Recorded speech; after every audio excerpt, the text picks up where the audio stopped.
Good morning, everyone. I'm Mayor Sue Himmelrich, and as your MC today, I'd like everyone to find a seat, please, so we can begin today's Veterans Day program.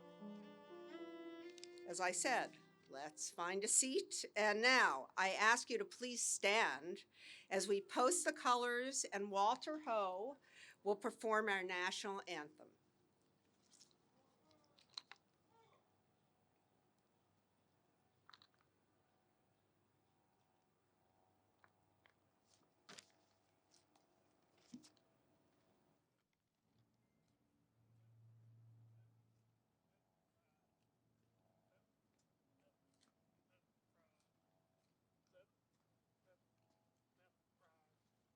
Mark time, move. Detail, halt. Left, please. Present, arms.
Order, arms.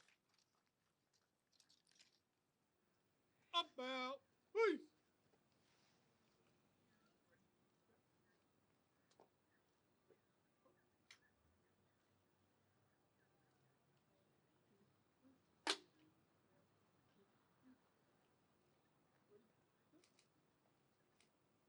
Left, please. Forward, march.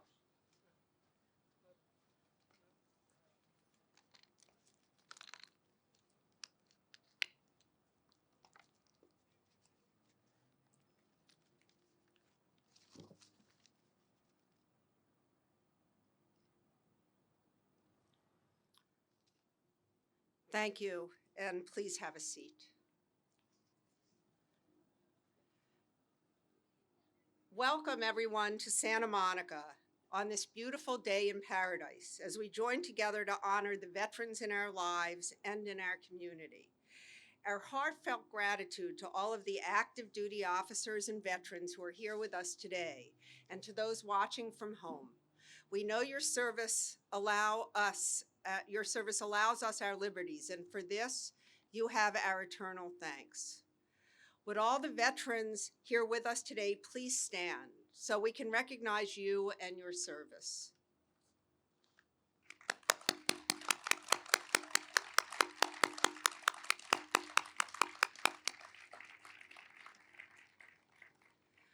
On behalf of the Santa Monica City Council and our entire community, I want to extend our deepest thanks to you.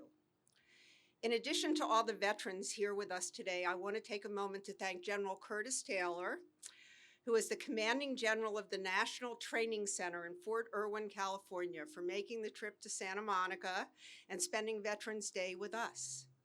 I'd also like to recognize my colleagues on the council who are here today. Councilmember Davis, Councilmember Phil Brock, And we also have my former colleague who is now on the State Board of Equalization, Tony Vasquez. And particular thanks to our city manager, Dave White, Police Chief Ramon Batista, and Fire Chief Wolfgang Knabe for being here and sharing this morning with us.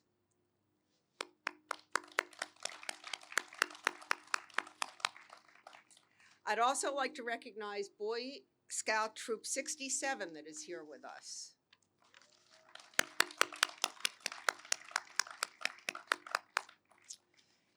And now it's my honor to invite my colleague, Councilmember Davis, to share a few words. She has a very close connection to all that today means because her son, Jackson, and her daughter-in-law are both West Point graduates and are both now officers in the Army.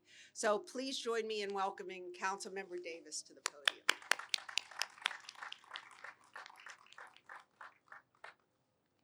Thank you, Mayor Himmelrich, and thank you everyone for coming out on this beautiful day. As always, it's my pleasure to join you in commemorating Veterans Day. And to each of our veterans here, I do want to make sure that you know that your time in the armed forces, which left an indelible mark on your life, also left an indelible mark on our nation. I want you to know that your service has shaped the lives of every person in this nation, every person with us today. Each of us enjoys freedoms that are only available to us because of your service to our country. I'm sure the past year has been difficult. It may have caused pain. Watching our final days in Afghanistan was heart-wrenching and may have raised questions about whether or not years of dedicated service were worth it. I am here to tell you it was. To all of our American heroes who served in Afghanistan, in the Middle East, including members of our Santa Monica family, and to everyone who served around the world, your service mattered, and we thank you. I do want to go a little off script here because, as Mayor Himmelrich mentioned, my son and my daughter-in-law currently serve in the United States Army. And not only is today Veterans Day, but November is National Military Families Month. And although I don't come from a long line of military families, my brief time with my son tells me of the sacrifices that military families make every day. The missed birthdays, the missed holidays, the stress of knowing that your loved one might be in danger, perhaps not even knowing where they are in the world. And so not only should we commemorate our veterans today and every day, but as we think about them, we should commemorate their families, the families who also make sacrifices on all of our behalf. Today we'll be swearing in some new recruits, and we will be welcoming into that large military family some new families. And I want to say that we are here for you. We appreciate you. We thank you for entrusting your sons and daughters to us and for what you have done. So now, if you'll indulge me for a moment of education, because I think it is important to know how November 11th came to be the date we honor our veterans. It is the day that the U.S. signed the armistice that ended the First World War. Over 100,000 Americans made the ultimate sacrifice and died in service to their country. Since then, the U.S. has fought in 6 major wars, each time calling on our young and old in our military to brave the battleground and fight for our country and our freedoms. Today is about demonstrating our collective gratitude by gathering to thank them all for their sacrifices. Now, please join me in a moment of silence to honor our veterans, including those who gave the ultimate measure.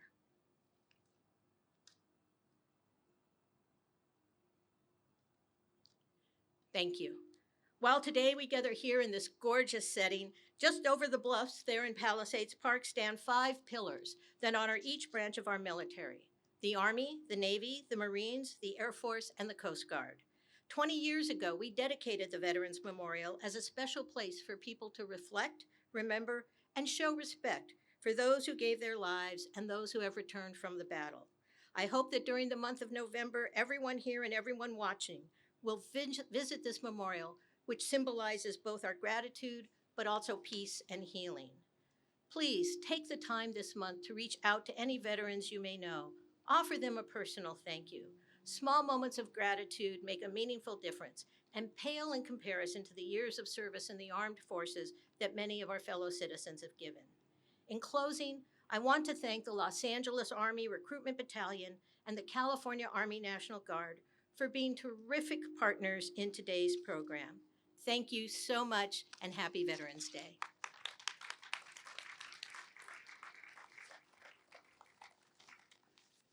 Thank you, Gleam. And now I'd like to welcome U.S. Army General Curtis Taylor to the podium.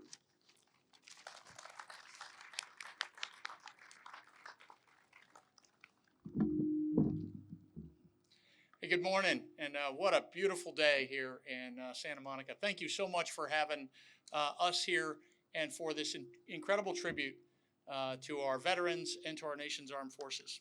Mayor Himmerlich, Councilmember Davis, Councilmember Brock, and Councilmember Vasquez, thank you for being here today, sir. Veterans, future soldiers. I can think of no greater honor on this day than to swear in another generation of great Americans into our great Army, and I look forward to doing that here in just a minute. As we heard from Councilmember Davis, for over a century, we've celebrated Veterans Day to commemorate the ending of the war to end all wars in 1918. Since that time, in the 103 years since that war ended, we have called on American service members to fight in 58 of those 103 years. Frederick Douglass said that eternal vigilance is the price of liberty, and that remains true today. And it reminds us that we enjoy freedom today not because we deserve it, but because men and women have fought to protect and to preserve that freedom. And I think we honor and celebrate our veterans best on days like today by telling their stories. And if you'll bear with me, I'd like to share the story of two of them.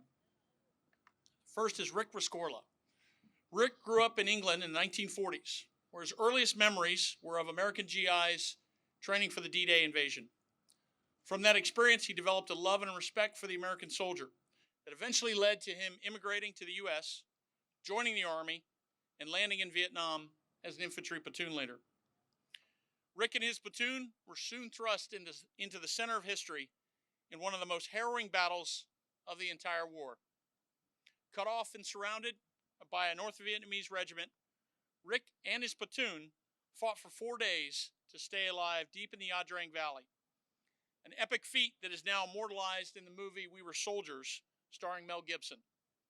In fact, it was Rick Rescorla's figure, gaunt and utterly exhausted after 4 days of continuous fighting, that is on the cover of the book upon which the movie is based. Rick left the military after Vietnam, and he went on to become the head of security for Morgan Stanley in New York City. On September 11th, Rick was sitting in his office in the South Tower of the World Trade Center as he watched Flight 11 crash into the North Tower next door. Ignoring Port Authority guidance to shelter in place, Rick immediately ordered the evacuation of all Morgan Stanley employees. At Rick's insistence, the company of stockbrokers and accountants had rehearsed this drill every 3 months for years. Now Rick stood in the stairwell, bullhorn in hand, singing God Bless America as they filed out quietly, just as they had rehearsed. When the stairwell shook 17 minutes later, as Flight 175 plowed in their own building 38 floors above them, the Morgan Stanley evacuation was already well underway. Rick was last seen shortly before the South Tower collapsed at 10 o'clock that morning, heading back upstairs with the fire department crew to check for any people he might have left behind. He is credited with saving the lives of nearly all 2,600 Morgan Stanley employees in just over 1 hour. Where do we find heroes like this? Men and women who see in terrible danger not a cause for fear, but an intense sense of obligation. Today, we also remember a new generation of veterans who risked their lives in Iraq and Afghanistan to ensure that our citizens never again need to experience the fear that we all felt on 9/11. It's important to note that the vast majority of these men and women joined after that fateful day. They joined to fight, knowing with 100% certainty that they were entering an army of war that would be called on and could be called on to make the ultimate sacrifice. Men like Eugene Frazier. Eugene was about the same age as those gentlemen and ladies standing over there when I knew him. He was one of my tank mechanics when I commanded a battalion in Afghanistan in 2010. He was not a particularly standout soldier, just a good kid, did his job every day. As his platoon moved into a town called Babokel on foot, Gene was manning the automated gun in one of our armored trucks following close behind. The dismounted section of the platoon came under heavy fire. with 2 members wounded. Gene, safe inside the truck, started to return fire, but the automated gun jammed. Without thinking, without asking for permission, this young 20-year-old climbed out of the truck under fire and tried to fix the jam. When he couldn't fix it, he dismounted the whole machine gun, grabbed what ammo he could, and ran forward through a hail of bullets to his wounded buddies to provide them the firepower they needed to get evacuated. He was 20 years old. Much has been said about the damaging psychological effects of combat. It's good and right that we focus on this problem. But what is often lost in this discussion is an appreciation for the grit and the resilience that veterans build in the crucible of combat. The very real commitment to give one's life to save a brother or a sister in arms. It is this steel running through the backbone of America that is forged and tested and hardened on every battlefield where American troops serve today. Rick Rescorla saved the lives of thousands on 9/11 because he learned the value of courage in a Vietnamese jungle. That same steel pervades this community today, forged by a new generation of American heroes in places like the Korengal Valley in Afghanistan and Sadr City, Iraq. So whether it's a burning building in New York City or a wildfire in Southern California, you can count on the American veteran to be there, just like Rick Rescorla was, ready to move to the sound of danger to help his fellow citizens. As we honor the contributions to our veterans, we're also here to welcome these soon-to-be soldiers into our ranks. As soldiers, you'll learn to live by the Army values of loyalty, duty, respect, selfless service, honor, integrity, and personal courage. You'll learn to become part of a larger team invested in a noble cause. A team where you would willingly risk your life for your buddy because you have no doubt that they would do the same for you. Most importantly, you'll learn what it means to serve. Upon completion of your training, you'll stand proud in formations across our Army with great soldiers like Gene and like Rick. You'll have learned the value of discipline, of teamwork, and of self-sacrifice. I want to applaud your choice to serve our great nation and to serve as a member of the best trained and most diverse Army in the world, the United States Army. I'd like to ask the future soldiers to post.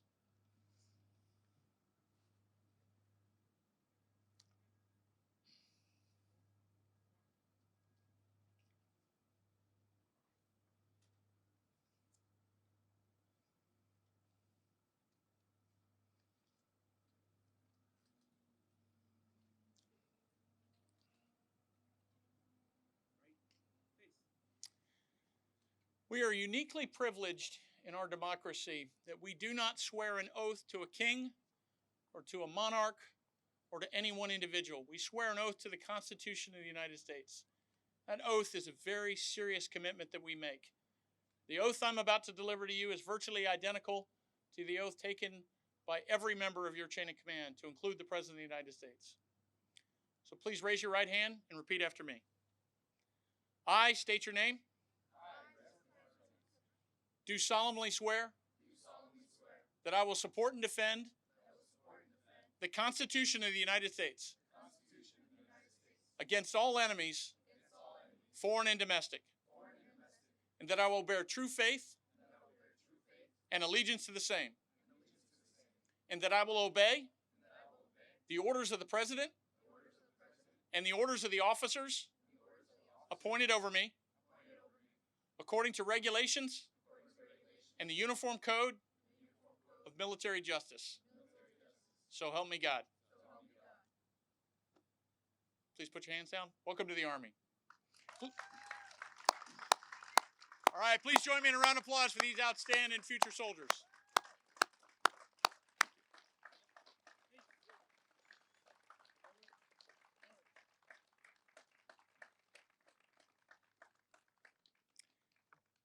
Thanks again for having me here today. And again, I could not be more happy to see our cycle repeating itself and to see another great generation of our finest Americans choosing to serve their country. Thank you.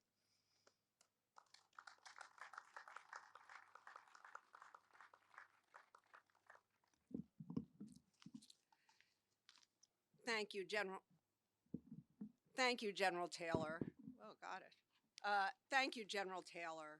And Thank you particularly to the new recruits and to all the family, friends, and loved ones here today or watching who shared their swearing in with us. Congratulations, and Santa Monica salutes you as you begin your journey in service. Before we conclude today's ceremony, I want to say a special thanks to those who helped make today possible. Kenneth Hawes, a West Point graduate, retired Lieutenant Colonel of the U.S. Army and Director of the Western Region, U.S. Army Public Affairs. Song Ki Hong, also a West Point graduate and former U.S. Army intelligence officer and civilian aide to the Secretary of the Army. Song Ki is also a Santa Monica local. And Jerry Hogan, Chief of Advertising and Public Affairs for the LA Army Recruiting Battalion. Thank you for your commitment to our community and making sure another Veterans Day was special in Santa Monica.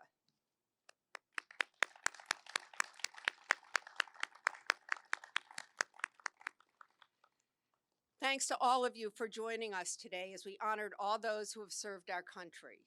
Now please stand for the Armed Forces Medley and remain standing to close our ceremony today. Happy Veterans Day.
Thank you all.